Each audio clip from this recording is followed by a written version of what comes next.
I had an upbringing that, if you had to describe it, my greatest advantage was simply the fact that my parents did not pressure me.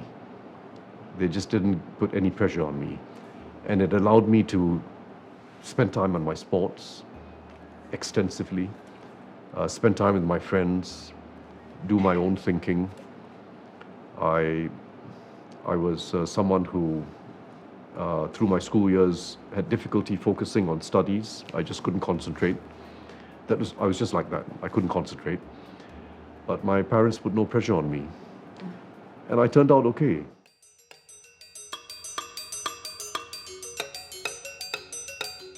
This is not just going to be a ceremonial responsibility. It's going to be an active responsibility, domestically, in supporting initiatives on the ground, building on the experience I've had, encouraging civil society in particular to grow, to exercise initiative, to push the boundaries. And secondly, being able to play that role of being a voice of reason internationally. These are matters that require not just the position of being a president, it's not just a titular position, it requires knowledge, experience, networks, relationships. So I think it's going to be a more important institution in the years to come. If I have to describe my style, I've always just liked listening to people and just trying to feel what they feel. Not just listen to what they say, but feel what they feel. And that can only be done through very personal interactions.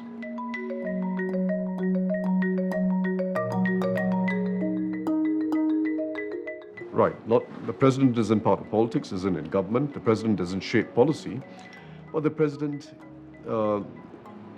will have meetings and should have meetings with the prime minister in private. The framework allows for that. I have known DPM Lawrence Wong for a long time. In fact, when I first entered politics and became a member of the Economic Review Committee, that at that time DPM Lee Hsien Loong was chairing, Lawrence was my chief staffer, a very good economist, and I worked very closely with him. So I've known him for a long time. I have confidence that I'll be able to have a relationship of trust with him, where I can provide advice independently, and I think we will both take each other seriously.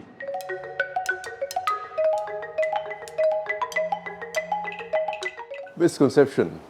Well, those who are not in Jurong think of me as a former DPM and senior minister and finance minister, and maybe for my international roles.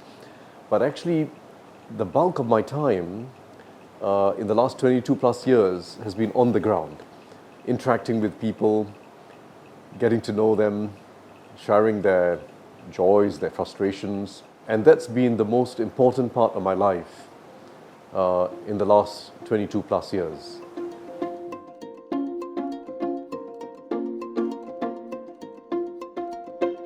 Whenever we have our small discussions and so on, I'll usually start off saying something, I find a way of concluding, and then we've always had the practice of having her come in with an additional perspective.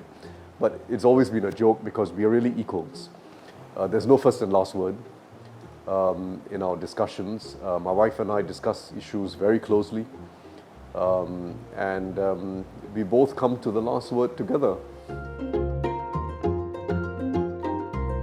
Well, when we got married, we weren't particularly young. We wanted to be productive and have children.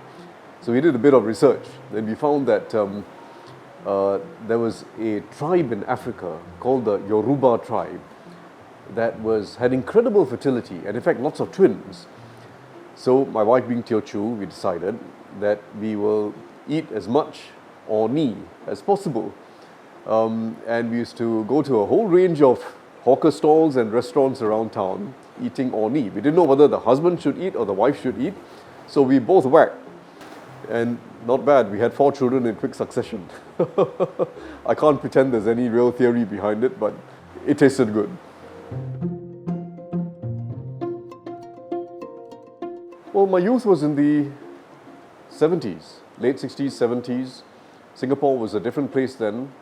There were a lot of people who were very poor, workers had a tough life. Everyone was moving up, but I was just deeply concerned in Singapore as well as looking around the world about inequality and the fact that life wasn't very fair for many people. So I decided to study these issues very seriously, and I was also a student activist, helping to raise awareness amongst my fellow students. That idealism is, I feel, extremely important. We must never be satisfied with the state of things. I'll cross that bridge when I get to it. I've never planned my life all these years. One thing for sure, I'm not going back to government or politics, that's for sure. But I'll cross that bridge when I come to it.